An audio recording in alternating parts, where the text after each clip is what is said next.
రాజు అంటే యుద్ధం గెలవడమా? తన వాళ్ళ కోసం ధర్మాన్ని వదిలేయడమా? యుద్ధం గెలవడం రాజు పని కాదు. ధర్మాన్ని నిలబెట్టడం రాజు పని. రాజ్యం కాపాడుకోవడం ఈజీ. న్యాయాన్ని కాపాడుకోవడం, ధర్మం కోసం తననే వదిలేయడం రాజు. విక్రమాదిత్య యుద్ధంలోనే కాదు, డెసిషన్లో, క్యారెక్టర్లో గెలిచిన వ్యక్తి.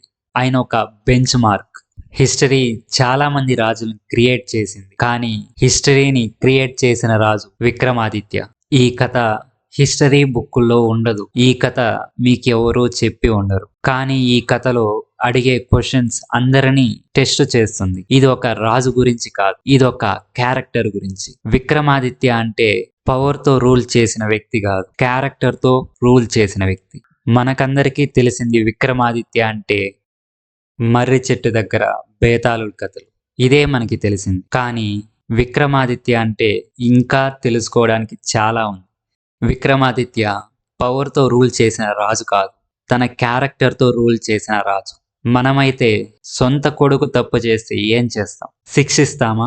చేయం. కానీ విక్రమాదిత్య తన సొంత కొడుకు తప్పు చేసినా శిక్షిస్తాడు, ఫ్రెండ్ తప్పు చేసినా శిక్షిస్తాడు, ఆఖరికి తనే తప్పు చేసిన న్యాయం వైపే నిలబడతాడు. అందుకే ప్రజలు విక్రమాదిత్య రూల్ చేయలేదు, ధర్మాన్ని నడిపించాడు అని చెప్తారు. చివరికి శత్రువులైన వాళ్ళ కేసు విక్రమాదిత్య దగ్గరికి వెళ్ళాలని కోరుతారు. ఎందుకంటే తన దగ్గర న్యాయం అన్నది అంత పర్ఫెక్ట్ గా ఉంటుంది. విక్రమాదిత్య చనిపోయాక చాలా జరిగాయి, అండ్ విక్రమాదిత్య ఉన్నప్పుడు కూడా చాలా జరిగాయి. ఇప్పుడు మనం ఈ సిరీస్ లో ఇవన్నీ మనం తెలుసుకుంటాం. విక్రమాదిత్య చనిపోయాక ఒక సింహాసనం క్రియేట్ అయింది. ఆ సింహాసనం ఎలా ఉంటుందంటే 32 ముఖాలతో ఉంటుంది. అండ్ ఆ 32 ముఖాలు విక్రమాదిత్య లైఫ్ లో జరిగిన సంఘటనల ఆధారంగా క్రియేట్ అయ్యాయి. ఆ నెక్స్ట్ రోజు రాజ్యానికి రాజు దొరికాడు, కానీ క్యారెక్టర్ ఉన్న రాజు మాత్రం దొరకలేకపోయాడు. అప్పుడే ఒక విచిత్రం జరిగింది. రాజు భవనంలో ఆ సింహాసనం కనపడకుండా మాయమైపోయింది. దొంగతనము జరగలేదు, యుద్ధము జరగలేదు, ఆ సింహాసనాన్ని జరిపినట్టు ఒక ఆనవం కూడా లేదు. కానీ ఆ సింహాసనం మాయమైపోయింది. ఈ సింహాసనం విక్రమాదిత్య చేపించింది కాదు, తన జీవితంలో జరిగిన కొన్ని డెసిషన్ల ఆధారంగా ఈ సింహాసనం క్రియేట్ అయింది. తనలాంటి రాజు మళ్ళీ లేడని అదే మాయమైంది. కానీ కొన్ని రోజుల తర్వాత ఆ సింహాసనం అడవిలో కనిపించడం జరిగింది. దాన్ని మళ్ళీ రాజుకోటకి తీసుకొచ్చారు. కానీ ఆ సింహాసనం సైలెంట్ గా ఉండలేదు. వచ్చిన ప్రతి రాజుకి టెస్టులు పెట్టడం స్టార్ట్ చేసింది. నిజమైన రాజును మాత్రమే అంగీకరించింది. అది ఏ విధంగా టెస్టులు పెట్టడం జరిగిందో మనం ఈ సిరీస్ లో తెలుసుకుంటాం.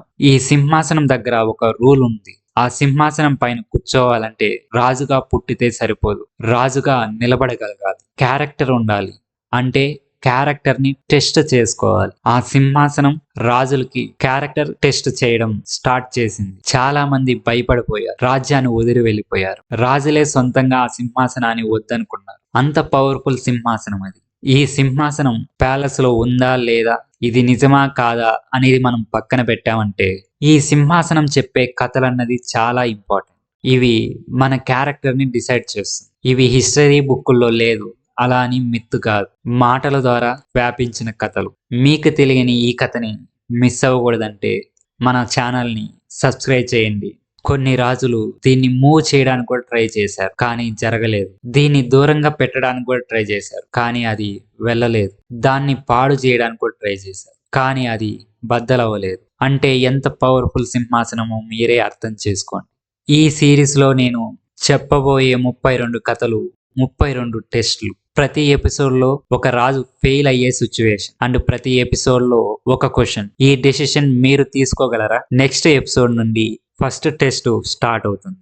రెడీగా ఉన్నారా? పవర్ని టెస్ట్ చేయడం కాదు, క్యారెక్టర్ ని టెస్ట్ చేయడం ఇది.